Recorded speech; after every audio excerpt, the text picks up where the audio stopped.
Good evening, everyone. Welcome back to another class of class 9th science. तो आज की class में हम लोग अपने चैप्टर नंबर 2 सेल का पार्ट 3 स्टार्ट करेंगे और मेन सेल ऑर्गेनेलीज क्या होते हैं उनके बारे में आज हम लोग जानेंगे। तो चैप्टर तो हम लोग ऑलरेडी स्टार्ट कर चुके हैं और हम लोग ने ये सब अभी तक जितना पढ़ा है उसका एक बार रिवीजन कर लेते हैं।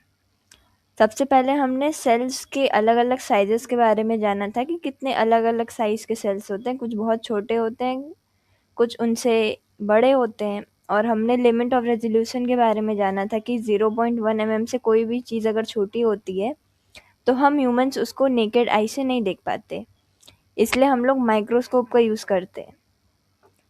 फिर हमने रॉबर्ट हुक के बारे में आपने सुना होगा कि वो फर्स्ट ऐसे साइंटिस्ट थे जिन्होंने माइक्रोस्कोप के अंदर एक सेल को पहली बार देखा था। हमने लाइट माइक्रोस्कोप और इलेक्ट्रॉन माइक्रोस्कोप के बारे में भी जाना था। एक सेल के साइज को कैसे एस्टिमेट करते हैं ये भी पढ़ा था। उसके बाद हमने एक सेल के स्ट्रक्चर में जो मेन 3 कंपोनेंट्स होते हैं वो पढ़ा था। वो 3 कंपोनेंट्स क्या होते हैं? सेल मेम्ब्रेन, साइटोप्लाज्म और न्यूक्लियस। ये तीनों चीज़ें हर एक सेल का बेसिक स्ट्रक्चर फॉर्म करती हैं। सेल मेम्ब्रेन एक यूनिवर्सल फीचर होता है सारी सेल्स का, चाहे वो बैक्टीरिया हो, फंजाई हो, प्लांट हो या हम ह्यूमंस हो। और ये जो सेल मेम्ब्रेन होती है वो सिलेक्टिवली परमिएबल होती है नेचर में। कैसे इसकी फंक्शनिंग होती है, कैसा वर्क करता है, हम लोग इस पोटैटो ऑस्मोसिस के एक्सपेरिमेंट के थ्रू समझे थे। ऑस्मोसिस और डिफ्यूज़न के प्रोसेस भी जाने थे कि ऑस्मोसिस में वाटर पार्टिकल्स का मूवमेंट हाई कंसंट्रेशन से लो कंसंट्रेशन होता है through a selectively permeable membrane, लेकिन डिफ्यूज़न में किसी भी पार्टिकल का मूवमेंट हाई कंसंट्रेशन से लो कंसंट्रेशन होता है और इसमें किसी मेम्ब्रेन की ज़रूरत नहीं होती। आइसोटोनिक, हाइपोटोनिक और हाइपरटोनिक सॉल्यूशन के बारे में भी हमने समझा था। हाइपरटोनिक सॉल्यूशंस वो वाले होते हैं जिनमें बाहर का कंसंट्रेशन ज़्यादा रहता है, बाहर सॉल्यूट कंसंट्रेशन ज़्यादा रहता है।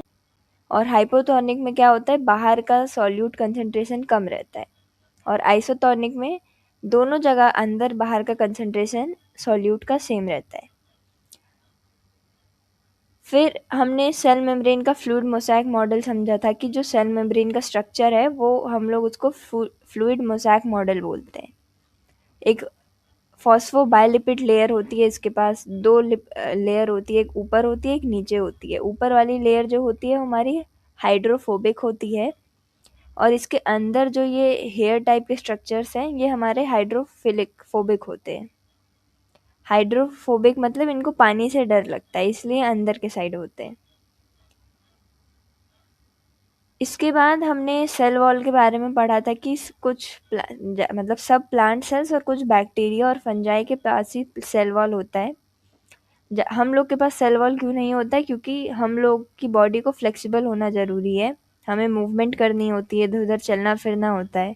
तो अगर हमारे पास सेल वॉल जैसी कोई रिजिड चीज़ रहेगी तो हम लोग अपनी मूवमेंट नहीं कर पाएंगे। जबकि प्लांट्स जो हैं ये चल फिर नहीं सकते, इनको एक ही जगह पे रहना होता है, इनको अपने लाइफ के सारे हार्श कंडीशंस को झेलना होता है, इस वजह से इनके पास सेल वॉल होती है। सेल वॉल मेनली हमारी सेलुलोज या पेक्टिन की बनी होती है। फिर हमने 2 टाइप की सेल्स के बारे में पढ़ा था, यूकैरियोटिक सेल्स और प्रोकैरियोटिक सेल्स। प्रोकैरियोटिक सेल्स हमारी वो सब सेल्स होती हैं जो किंगडम मोनेरा के अंडर आती हैं, यानी बैक्टीरिया वगैरह जो हमारे होते हैं वो सब प्रोकैरियोटिक सेल्स होते हैं। इनके पास एक डेफिनेटिव न्यूक्लियस नहीं होता है। डेफिनेटिव न्यूक्लियस ना होने का मतलब है कि इनका जो न्यूक्लियस का मटेरियल रहता है वो ऐसे ही सेल में रहता है, इनके पास कोई न्यूक्लियर मेम्ब्रेन नहीं होती है। और जो सेल ऑर्गेनेलीज भी होते हैं ना वो भी इनके पास बहुत कम होते हैं। यूकैरियोटिक सेल्स यानी कि प्लांट्स हो गए, एनिमल्स हो गए और ज़्यादातर फंजाई वगैरह ये सब हमारे यूकैरियोटिक सेल्स होते हैं। इनके पास एक प्रॉपर वेल डिफाइंड न्यूक्लियस रहता है जिसके पास न्यूक्लियर मेम्ब्रेन होती है और इनके पास बहुत सारे सेल ऑर्गेनेलीज भी होते हैं।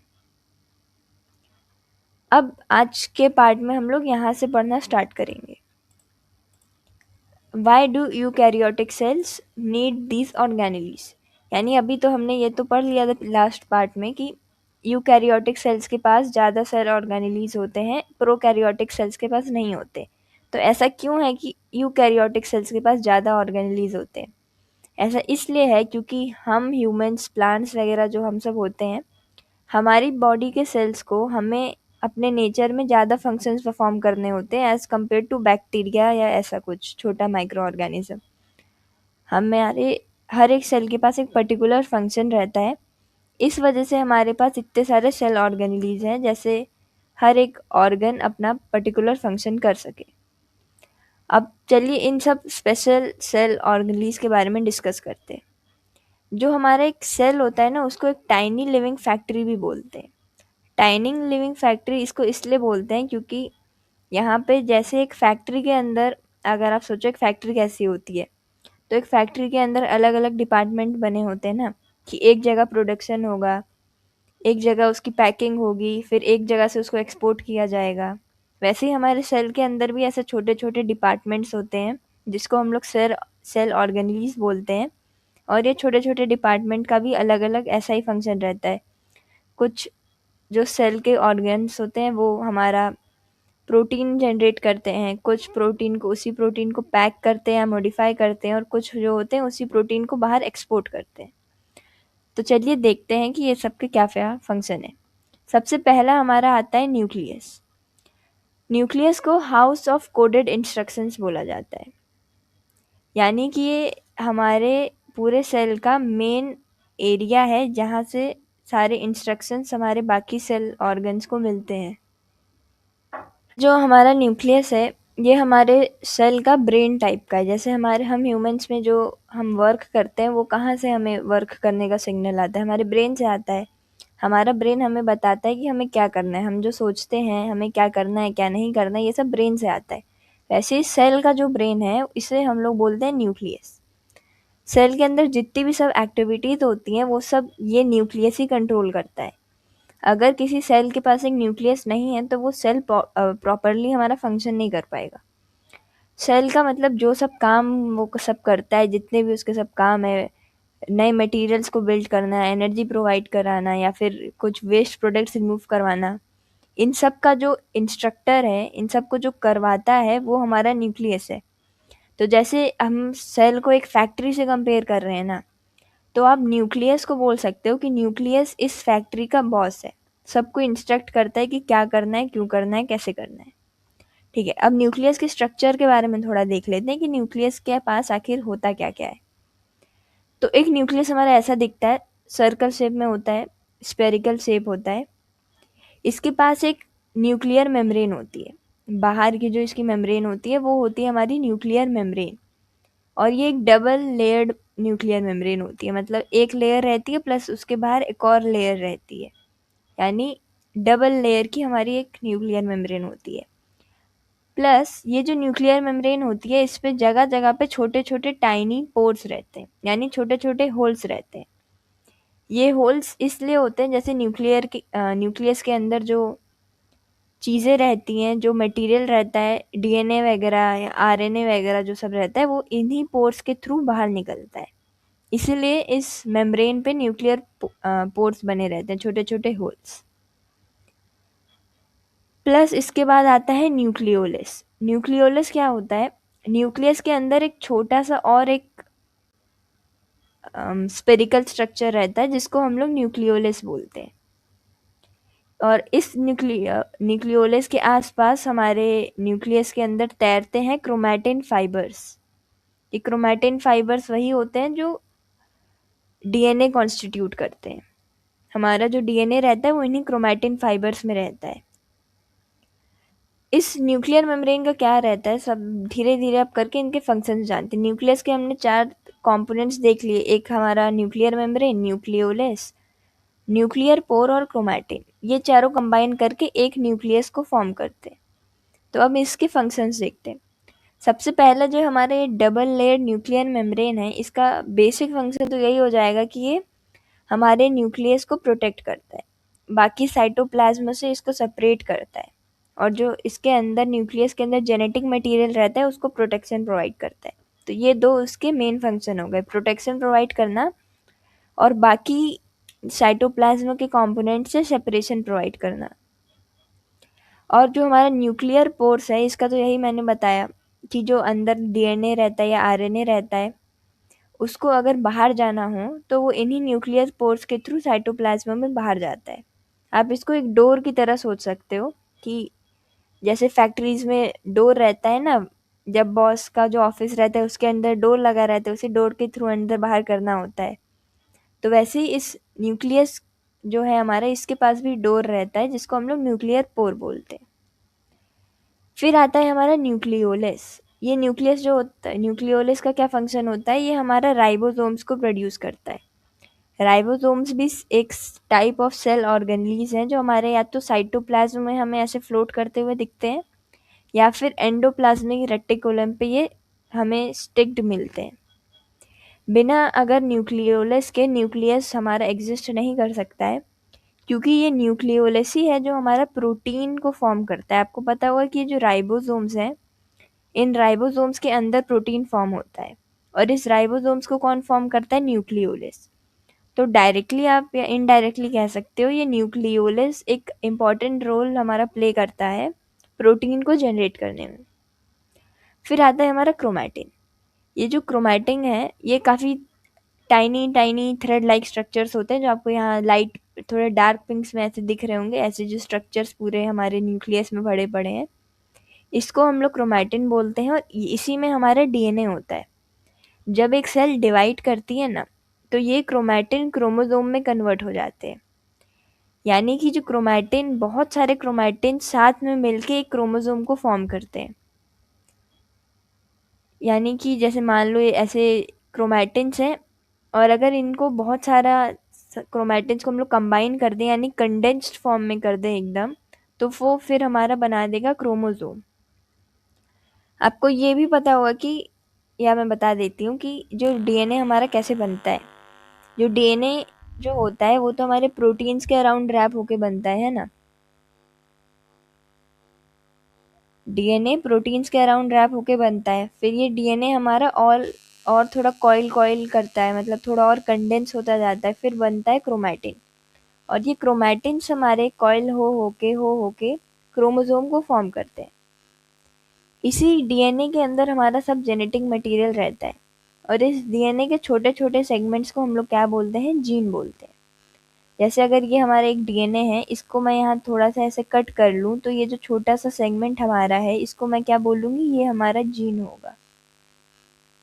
और ये छोटे छोटे जीन्स हमारे ट्रेड्स को डिसाइड करते हैं। ट्रेड्स यानी कि जैसे आई कलर हो गया, हेयर कलर हो गया, हाइट की टेंडेंसी हो गई, ये सब। तो इसीलिए आपने सुना वो लोग कहते हैं इसके अंदर तो अपने पेरेंट्स से हाइट के जीन्स आए हैं, या आई कलर के ये जीन्स हैं, हाइट के जीन्स हुए। तो हम डीएनए के छोटे छोटे सेगमेंट्स की बात करते हैं जिसको जीन बोला जाता है। ठीक है, तो आई होप कि न्यूक्लियस का स्ट्रक्चर एकदम क्लियर हो गया होगा। इन चारों स्ट्रक्चर्स कंबाइन करके एक न्यूक्लियस को बनाते हैं और इनके क्या क्या फंक्शन है। अब यहाँ थ्रेड्स ऑफ क्यूरियोसिटी में हमें बताया हुआ है कि रेड ब्लड सेल एक एक्सेप्शन है हमारे केस में।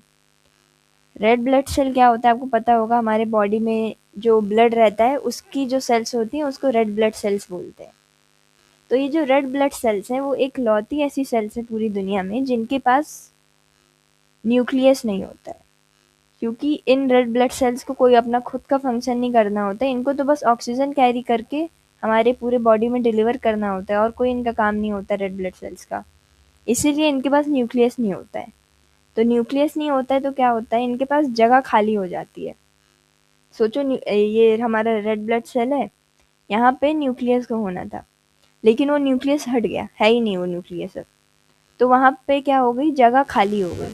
तो इस खाली जगह को ना रेड ब्लड सेल यूज़ करता है और ऑक्सीजन को लेने के लिए और ऑक्सीजन को कैरी करने के लिए।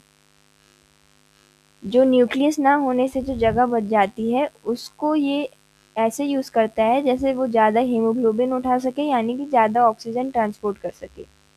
क्योंकि उसके पास न्यूक्लियस नहीं होता है, ये रेड ब्लड सेल्स हमारा डिवाइड नहीं कर पाता है और अपने आप को रिपेयर भी नहीं कर पाता है, क्योंकि डिवाइड और रिपेयर करने के लिए ना इसको न्यूक्लियस लगेगा।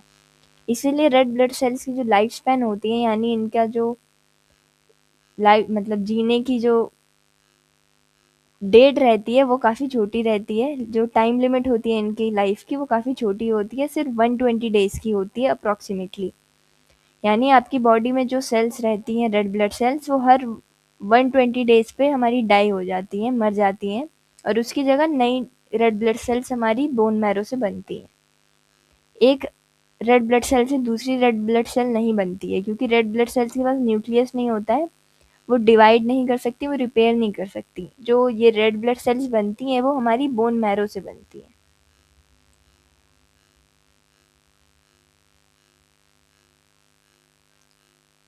अब आगे है हमारा राइबोसोम्स। तो अभी हमने जस्ट पढ़ा कि न्यूक्लियस में, कि जो न्यूक्लियस में न्यूक्लियोलस होता है वो हमारे राइबोसोम्स को प्रोड्यूस करता है। तो ये राइबोसोम्स जो हैं, ये तो हमारे या तो साइटोप्लाज्म में भी ऐसे फ्रीली फ्लोट कर सकते हैं, न्यूक्लियर पोर्स के थ्रू निकल के साइटोप्लाज्म में पहुंच गए और फिर वहाँ फ्रीली फ्लोट कर रहे हैं, या फिर ये आपको एंडोप्लाज्मिक रेटिकुलम से भी अटैच्ड मिल सकते हैं। जो ये एंडोप्लाज्मिक रेटिकुलम होता है, ये हमारा न्यूक्लियस के न्यूक्लियर मेम्ब्रेन जो स्ट्रक्चर होता है उसी से स्टिक्ड होता है। तो जब ये राइबोसोम्स हमारे न्यूक्लियर पोर्स से निकलते हैं तो कभी कभार एंडोप्लाज्मिक रेटिकुलम पे भी ये लोग स्टिक हो जाते हैं। राइबोसोम्स का क्या फंक्शन होता है, ये हमारी प्रोटीन सिंथेसिस की साइट होती है, यानी प्रोटीन जनरेट जहाँ होता है वो राइबोसोम होता है। राइबोसोम हमारा प्रोटीन जनरेट करता है। ठीक है, अब है हमारा एंडोप्लाज्मिक रेटिकुलम। एंडोप्लाज्मिक रेटिकुलम की क्या लोकेशन है, अभी मैंने बताया, ये या तो आपको फ्रीली फ्लोट करता हुआ मिल सकता है, या फिर ज़्यादातर केसेस में ये न्यूक्लियर मेम्ब्रेन से हमें स्टिक्ड मिलता है, यानी न्यूक्लियर मेम्ब्रेन से चिपका हुआ रहता है। ये दो टाइप का हो सकता है, या तो हमारा स्मूथ एंडोप्लाज्मिक रेटिकुलम हो सकता है, या फिर rough endoplasmic reticulum. Rough endoplasmic reticulum का वो एंडोप्लाज्मिक रेटिकुलम होते हैं जिनके ऊपर राइजोसोम्स अटैच्ड होते हैं। जैसे मान लो, ये आपको यहाँ डायग्राम में दिख रहा होगा, ये हमारा एंडोप्लाज्मिक रेटिकुलम है जो न्यूक्लियस से चिपका हुआ है। इसके ऊपर आप देखोगे छोटे छोटे सर्कल्स बने हुए हैं, तो ये छोटे छोटे सर्कल्स क्या हैं, ये छोटे छोटे सर्कल्स हैं हमारे राइबोसोम्स, जिस वजह से इनकी जो अपीयरेंस है वो थोड़ी रफ टाइप की हो गई है। तो वो एंडोप्लाज्मिक रेटिकुलम जिनके ऊपर राइबोसोम्स अटैच्ड रहते हैं वो हमारे रफ एंडोप्लाज्मिक रेटिकुलम होते हैं, और जिनके ऊपर राइबोसोम्स अटैच्ड नहीं होते वो हमारे स्मूथ एंडोप्लाज्मिक रेटिकुलम होते हैं। इनकी अपीयरेंस के हिसाब से इनका फंक्शन भी होता है। जैसे कि हमारे रफ एंडोप्लाज्मिक रेटिकुलम का क्या है, इसके ऊपर देखो राइबोसोम्स अटैच्ड हैं, तो ये प्रोटीन सिंथेसिस और प्रोटीन सिक्रीशन में इन्वॉल्व रहता है। और जो स्मूथ एंडोप्लाज्मिक रेटिकुलम है, इसके पास कोई राइबोसोम्स नहीं है, तो ये फैट सिंथेसिस या हार्मोन सिंथेसिस में इन्वॉल्व रहता है। तो आप ये कह सकते हो कि हमारे एंडोप्लाज्मिक रेटिकुलम का क्या फंक्शन हुआ, सिंथेसिस ऑफ प्रोटीन या फिर synthesis of fats and hormones. हमारे एंडोप्लाज्मिक रेटिकुलम का ये फंक्शन होता है, और ये दो टाइप की होती है, रफ और स्मूथ। फिर आता है हमारा गोल्गी एपरेटस। ये जो गोल्गी एपरेटस है, इसको फाउंड किया था एक साइंटिस्ट नेम कैमिलो गोल्गी। इन्हीं के नाम पे हमने इस सेल ऑर्गन का नाम रखा है गोल्गी एपरेटस। तो इन ईयर 1898 एक इटालियन साइंटिस्ट थे कैमिलो गोल्गी, इन्होंने सबसे पहली बार इस गोल्गी एपरेटस का डिस्कवरी की, इस वजह से हमारे इसका नाम गोल्गी एपरेटस पड़ा है। तो ये गोल्गी एपरेटस कुछ इस टाइप के ट्यूब्स टाइप के स्ट्रक्चर दिखते हैं। जब प्रोटीन्स या फैट्स जो हमारे राइबोसोम्स या एंडोप्लाज्मिक रेटिकुलम में बन जाते हैं, तो बनने के बाद ये सब प्रोटीन या फैट हमारे गोल्गी एपरेटस में आते हैं, और गोल्गी एपरेटस में आके ये मॉडिफाई वगैरह होते हैं, या फिर पैकेजिंग वगैरह इनकी होती है। जैसे नहीं, एक फैक्ट्री में क्या होता है, एक जगह मैन्युफैक्चरिंग हो गई, उसके बाद एक जगह जाके उसको पैक किया जाता है, उसको अच्छे से देखा जाता है कि कोई आइटम डिफेक्टिव तो नहीं है, कोई आइटम खराब तो नहीं है। जो खराब आइटम होता है उसको फेंक दिया जाता है, उसकी जगह नया सही आइटम रख दिया जाता है, फिर डिब्बे में बॉक्स में पैक वैक करके उसको बाहर भेज दिया जाता है। तो गोल्गी एपरेटस हमारे सेल में यही काम करता है।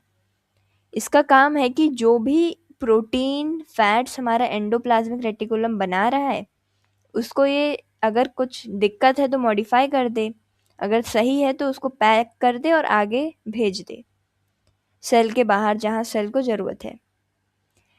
तो गोल्गी apparatus का क्या फंक्शन होता है, ये हमारे फैट्स वगैरह को मॉडिफाई करता है, उसको पैक करता है, ट्रांसपोर्ट वगैरह में काम आता है, ये कुछ मटेरियल्स को इधर उधर ट्रांसपोर्ट करता है ना, पैक वैक करने के बाद ट्रांसपोर्ट करता है, कुछ एक्स्ट्रा मटेरियल्स को सिक्रीट भी करता है और लाइसोसोम फॉर्मेशन करता है।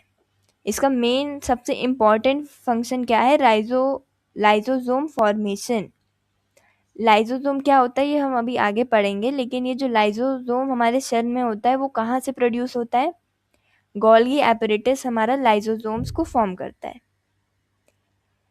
एक इम्पॉर्टेंट चीज़ जो आपको याद रखनी है वो याद रखनी है कि ये जो प्रोटीन हमारे सेल में होता है उसका फ्लो चार्ट क्या है। जो न्यूक्लियोलस है वो क्या फॉर्म करता है, न्यूक्लियोलस हमारा राइबोसोम को फॉर्म करता है। न्यूक्लियोलस हमारा राइबोसोम को फॉर्म किया, फिर ये जो राइबोसोम है ये राइबोसोम हमारे प्रोटीन्स को फॉर्म करता है ना। ये राइबोसोम्स या तो हमारे उसमें भी जा सकता है, या तो साइटोप्लाज्म में ऐसे फ्लोट कर सकता है, या फिर रफ एंडोप्लाज्मिक रेटिकुलम पे जा सकता है। ज़्यादातर केसेस में ये क्या करता है, ये रफ एंडोप्लाज्मिक रेटिकुलम पे चला जाता है। तो मैं रफ ER लिख रही हूँ, एंडोप्लाज्मिक रेटिकुलम। फिर न्यूक्लियोलस से राइबोसोम बना, राइबोसोम बन के हमारा रफ एंडोप्लाज्मिक रेटिकुलम पे चला गया, फिर रफ एंडोप्लाज्मिक रेटिकुलम पे वहाँ पे प्रोटीन वगैरह बना, फिर प्रोटीन बनने के बाद कहाँ गया, गोल्गी एपरेटस में चला गया। फिर गोल्गी एपरेटस में जाने के बाद वो हमारा सेल मेम्ब्रेन के थ्रू बाहर चला गया और जहाँ भी उसका यूज़ होना था वहाँ यूज़ हुआ। सेल मेम्ब्रेन हमारी सेमी परमिएबल होती है नेचर में, तो ये जो प्रोटीन बना है वो इजीली सेल मेम्ब्रेन के थ्रू हमारा बाहर चला जाता है। ठीक है, अब जानते हैं लाइसोसोम क्या होता है। Lysosome is like Nagar Nigam of the factory, मतलब एक सिटी का नगर निगम टाइप का इसका फंक्शन है, यानी जो कूड़ा वगैरह साफ़ करता है, क्लीन अप सिस्टम है मेनली। यानी सेल को साफ रखने का काम किसका होता है, लाइसोसोम का होता है। जैसे एक फैक्ट्री में नहीं होता, कुछ वर्कर्स अपॉइंट किए हुए होते हैं जिनका काम होता है फैक्ट्री को नीट एंड क्लीन रखना, तो लाइसोसोम का यही काम है कि वो हमारे सेल को नीट एंड क्लीन रखता है। सेल में अगर कोई वेस्ट प्रोडक्ट आ गया है तो उसको डिस्ट्रॉय करना हमारे लाइसोसोम का काम है। अगर कोई ऑर्गन सेल के अंदर का ख़राब हो गया है तो उसको रिमूव करना भी लाइसोसोम का काम है। कोई बाहर से कुछ डस्ट पार्टिकल या फॉरेन पार्टिकल आ गया है उसको डाइजेस्ट भी हमारा लाइसोसोम करता है। लाइसोसोम के पास कुछ एंजाइम्स होती हैं जिससे वो इन सब फॉरेन पार्टिकल्स को डाइजेस्ट कर पाए, उनको डिस्ट्रॉय कर पाए और सेल को साफ रख पाए। ये एंजाइम्स ऐसी होती हैं जो अनवांटेड प्रोटीन्स, कार्बोहाइड्रेट, फैट्स या फिर even damaged part of cell को छोटे छोटे अनहार्मफुल चीज़ों में कन्वर्ट कर दे और सेल के बाहर फेंक दे। तो सेल के अंदर की सफाई कौन मेंटेन रखता है, लाइसोसोम मेंटेन रखता है। लाइसोसोम को ना सुसाइडल बैग्स भी कहा जाता है। क्यों कहा जाता है, क्योंकि इन लाइसोसोम्स के पास मैंने जैसा अभी बताया बहुत सारी डेंजरस एंजाइम्स रहती हैं। ऐसी एंजाइम्स जो सेल के डैमेज्ड पार्ट को डाइजेस्ट कर पाती हैं, जो फॉरेन पार्टिकल्स को डाइजेस्ट कर पाती हैं। तो अगर आप सोचो बाई चांस इन लाइसोसोम से कोई ये एंजाइम्स गलती से लीक हो गई तो ये तो पूरे सेल में फैल जाएंगी और पूरे सेल्स के हेल्दी और अच्छे पार्टिकल्स को भी डिस्ट्रॉय कर सकती हैं ना। तो देयर आर सम कंडीशंस जिसमें कभी कभार ये लाइसोसोम बर्स्ट कर जाता है यानी फट जाता है। तो इसके अंदर की जो एंजाइम्स होती हैं वो पूरे सेल में फैल जाती हैं और इस वजह से पूरा सेल हमारा डिस्ट्रॉय हो जाता है। इस वजह से लाइसोसोम्स को सुसाइडल बैग्स भी बोला जाता है। थ्रेड्स ऑफ क्यूरियोसिटी में हमें बताया गया है कि जो ह्यूमन स्पर्म सेल्स होती हैं उनके पास भी लाइसोसोम्स एंजाइम्स होती हैं, यानी उनके पास भी ऐसी एंजाइम्स होती हैं जिस वजह से वो एग मेम्ब्रेन जो रहती है उसको डिस्ट्रॉय कर पाते हैं। तो इससे हमें ये पता चल रहा है कि ये जो लाइसोसोम एंजाइम्स होती हैं ये काफ़ी डेंजरस एंजाइम्स होती हैं, जो कि सेल को अगर बाई चांस गलती से कहीं लीक वगैरह हो गया या लाइसोसोम बर्स्ट वगैरह कर गया तो ये एंजाइम्स जो हमारी हैं ये पूरे सेल को डिस्ट्रॉय कर सकती हैं, पूरे सेल को डाइजेस्ट कर सकती हैं। ओके, तो अब हमारा आता है mitochondria, the powerhouse of the cell. तो माइटोकॉन्ड्रिया को powerhouse of the cell क्यों बोला जाता है? क्योंकि ये आपने ऐसे कई बार ये लाइन सुनी होगी, mitochondria is called as the powerhouse of the cell. सबसे फेमस ऑर्गन है ये हमारे एक सेल का। तो ये सब जो फंक्शंस होते हैं, जैसे लाइसोसोम का फंक्शन हो गया, प्रोटीन बनने का फंक्शन हो गया, या फिर सेल मेम्ब्रेन का जो मटेरियल्स को अंदर बाहर ट्रांसपोर्ट करती है, राइबोसोम्स का बनना, गोल्गी एपरेटस का वर्क करना, इन सब को काम करने के लिए एनर्जी की ज़रूरत होती है। और ये एनर्जी कहाँ से आती है? माइटोकॉन्ड्रिया से आती है। माइटोकॉन्ड्रिया ही वो जगह है जहाँ पे पूरे सेल के लिए एनर्जी प्रोड्यूस होती है, hence the name the powerhouse of the cell.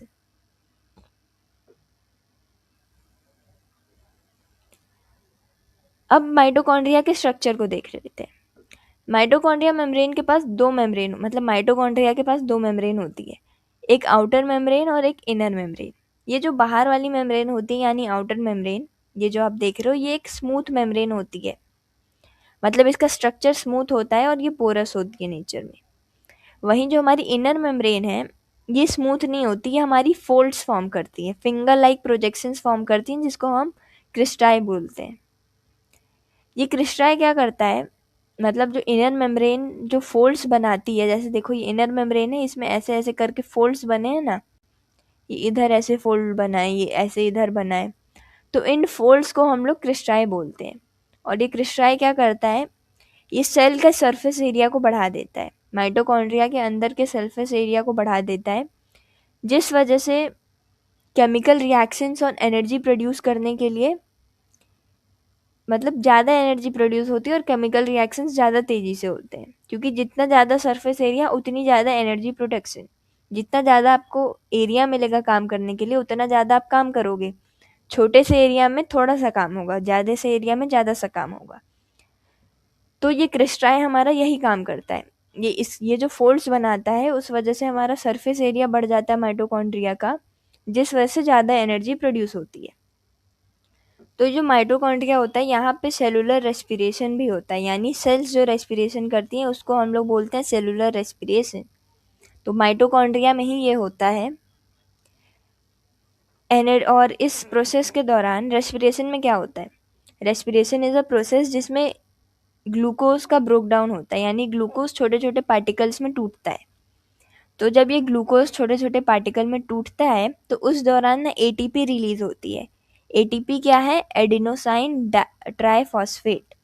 ये एक मॉलिक्यूल है जो एनर्जी करेंसी है, एक टाइप ऑफ। एटीपी एक सेल का एनर्जी करेंसी है। आप आगे कहीं भी कुछ पढ़ोगे कि अगर कहीं को भी सेल को एनर्जी चाहिए होती है, तो वो एनर्जी एटीपी के फॉर्म में ही मिलती है। तो और माइटोकॉन्ड्रिया के पास इसी वजह से ये एनर्जी आती है। अगर आप पूछो कि माइटोकॉन्ड्रिया सबको एनर्जी प्रोवाइड कर रहा है, ठीक है, लेकिन माइटोकॉन्ड्रिया के पास ये एनर्जी कहाँ से आ रही है? तो ये एनर्जी आ रही है रेस्पिरेशन के थ्रू। माइटोकॉन्ड्रिया के अंदर ही रेस्पिरेशन होता है, सेलुलर रेस्पिरेशन, जिसमें ग्लूकोज ब्रोक डाउन होता है छोटे छोटे मटेरियल्स में। और इस ब्रेकडाउन के दौरान हमारा एटीपी रिलीज होता है, और इस एटीपी को एज अ एनर्जी करेंसी हमारा माइटोकॉन्ड्रिया, हमारा सेल यूज़ करता है। एक अच्छा, मतलब एक यूनिक फैक्ट क्या है माइटोकॉन्ड्रिया के बारे में, कि माइटोकॉन्ड्रिया के पास खुद का डीएनए और खुद के राइबोसोम्स भी होते हैं।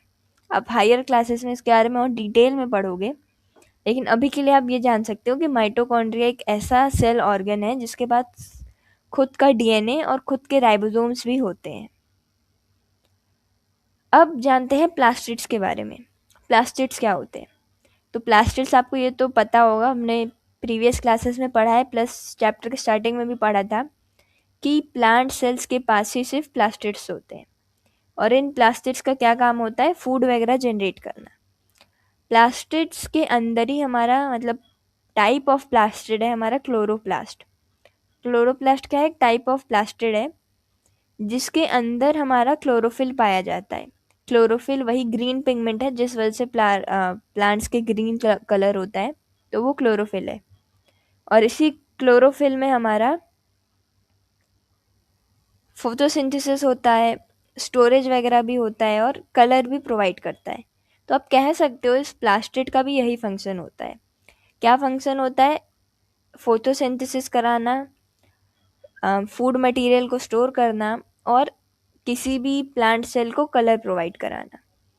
तो जो सबसे पहला टाइप ऑफ हमारा प्लास्टिड होता है वो होता है हमारा क्लोरोप्लास्ट। क्लोरोप्लास्ट के अंदर ही हमारा क्लोरोफिल प्रेजेंट रहता है। क्लोरोफिल ग्रीन कलर प्रोवाइड करता है हमारे प्लांट्स को, है ना, और सनलाइट ऑब्जॉर्व करता है। ये जो क्लोरोप्लास्ट है ना, ये भी एक डबल मेम्ब्रेन बाउंड स्ट्रक्चर है, जस्ट लाइक माइटोकॉन्ड्रिया। माइटोकॉन्ड्रिया और क्लोरोप्लास्ट लगभग थोड़े बहुत सेम है, क्योंकि उनके दोनों के पास ही यही दोनों एक ऐसे सेल ऑर्गन्स हैं जिनके पास दो मेम्ब्रेन होती है। तो जो प्लांट्स का फूड वगैरह बनता है वो हमारा क्लोरोप्लास्ट में ही बनता है। तो मान सकते आप इन प्लास्टिड को कह सकते हो like a type of kitchen, जो कि किसी फैक्ट्री में, हम लोग फैक्ट्री से कंपेयर कर रहे हैं ना, तो फैक्ट्री में जहाँ पे खाना बनता है उस एरिया को हम लोग क्या बोलते हैं? किचन बोलते हैं। तो प्लांट सेल्स का खाना कहाँ बनता है? प्लास्टिड में बनता है। तो आप प्लास्टिड को किचन की तरह रिफर कर सकते हो। अब थोड़ा इसके स्ट्रक्चर और थोड़ा और टाइप्स ऑफ प्लास्टिड के बारे में जान लेते हैं। ये तो जान लिया कि प्लास्टिड के पास, जैसे टाइप क्लोरोप्लास्ट का एग्जांपल ले लें, तो उसके पास दो मेम्ब्रेन रहती है। इसका ऐसा स्ट्रक्चर दिखता है, एक बाहर मेम्ब्रेन, आउटर मेम्ब्रेन, एक इनर मेम्ब्रेन। उसके पास भी खुद का राइबोसोम्स और खुद का डीएनए होता है। देखो, हमारा क्लोरोप्लास्ट और माइटोकॉन्ड्रिया ये दोनों काफ़ी यूनिक है और इनमें हमें काफ़ी सिमिलैरिटीज़ भी देखने को मिली गई हैं। पहली सिमिलैरिटी ये है कि दोनों ही डबल बॉन्ड, डबल मेम्ब्रेन्ड है। दूसरी सिमिलैरिटी ये है, ये दोनों ऑर्गन्स के पास खुद का डीएनए और खुद का राइबोसोम्स मिलता है। ठीक है, तो ये दोनों अगर आपसे पूछा जाए क्वेश्चन एग्जाम में कि क्लोरोप्लास्ट और माइटोकॉन्ड्रिया में क्या सिमिलैरिटीज़ हैं, तो यही दो सिमिलैरिटीज़ होंगी। पहला डबल बॉन्ड मेम्ब्रेन स्ट्रक्चर और दूसरा डीएनए और राइबोसोम्स खुद का। तो ये स्ट्रक्चर ऑफ क्लोरोप्लास्ट भी इंपॉर्टेंट डायग्राम है। आपको यहाँ आउटर मेम्ब्रेन दिख रही है, इनर मेम्ब्रेन है, यहाँ पे आपको थाइलेकॉइड्स दिख रहे होंगे, फिर यहाँ पे स्ट्रोमा है, ग्रेना वाला एरिया है, क्लोरोफिल पिगमेंट्स भी दिख रहे हैं। ठीक है, तो हमारा क्लोरोप्लास्ट का ये सब फंक्शन होता है।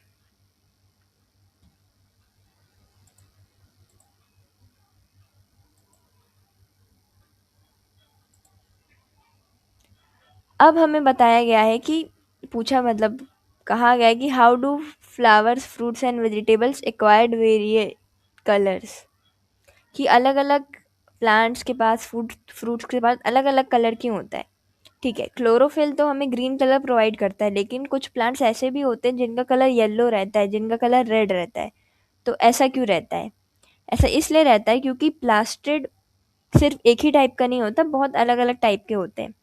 पहला प्लास्टिड टाइप तो हमारा क्लोरोप्लास्ट हो गया। दूसरा होता है हमारा क्रोमोप्लास्ट। क्रोमोप्लास्ट क्या होता है? इसके भी तीन पिगमेंट्स कंटेन करता है। देखो, क्लोरोप्लास्ट तो ग्रीन कलर प्रोवाइड करता है, लेकिन ये जो क्रोमोप्लास्ट है ये हमारा येलो भी हो सकता है, ऑरेंज भी हो सकता है और रेड भी हो सकता है। मतलब क्लोरोप्लास्ट हमें सिर्फ ग्रीन कलर प्रोवाइड कराएगा, लेकिन क्रोमोप्लास्ट हमें तीन कलर प्रोवाइड करा सकता है, जैसे येलो, ऑरेंज और रेड। जैसे कि आपको टोमेटो में रेड कलर देखने को मिलता है, कैरेट में ऑरेंज कलर देखने को मिलता है, जो फ्लावर्स रहते हैं वो हमारे रेड कलर के रहते हैं। इस क्रोमोप्लास्ट का क्या फंक्शन रहता है? क्योंकि इसके इतने ब्राइट कलर से प्रोड्यूस करता है, इस वजह से जो पॉलिनेटिंग इंसेक्ट्स होते हैं वो इस फ्लावर्स के प्रति, इन फ्लावर्स के टुवर्ड्स अट्रैक्ट हो जाते हैं, जिस वजह से सीड डिस्पर्जल में इन प्लांट्स को हेल्प मिलती है। थर्ड टाइप का हमारा प्लास्टिड होता है ल्यूकोप्लास्ट। ये हमारे कलरलेस प्लास्टिड्स होते हैं, ये कोई कलर प्रोड्यूस नहीं करते। इनका सिंपल काम होता है फूड मटेरियल को स्टोर करना, लाइक स्टार्च हो गए, ऑयल हो गए, प्रोटीन्स हो गए, इन सब को स्टोर करने का काम हमारे ल्यूकोप्लास्ट का होता है। जैसे कि पोटैटो, पोटैटो कुछ ऐसे ना तो पॉलिनेटर्स को अट्रैक्ट करता है, ना तो उसकी अच्छी अपीयरेंस है, और ना ही वो ग्रीन कलर वगैरह कुछ करता है। उसका बस एक काम है, वो स्टार्च को स्टोर करता है। ठीक है, तो हमने टाइप्स ऑफ प्लास्टिड भी देख लिया। तीन टाइप के प्लास्टिड हमारे, पहला क्लोरोप्लास्ट, दूसरा हमारा क्रोमोप्लास्ट और थर्ड हमारा leucoplast. Chloroplast green colour provide कराता है, क्रोमोप्लास्ट येलो, ऑरेंज या रेड, और ल्यूकोप्लास्ट हमारे कलरलेस प्लास्टिड्स होते हैं। तो आज की क्लास के लिए बस इतना ही रखते हैं। नेक्स्ट क्लास से हम लोग वैक्यूल्स के बारे में बात करेंगे। ठीक है। आज की क्लास में हमने मेन ऑर्गन्स थोड़े बहुत देख लिए, लाइक न्यूक्लियस हो गया हमारा, राइबोसोम्स हो गए, endoplasmic reticulum, Golgi apparatus, lysosomes, plastids and mitochondria. Next class में हम लोग वैक्यूल से स्टार्ट करेंगे। तब तक के लिए थैंक यू सो मच।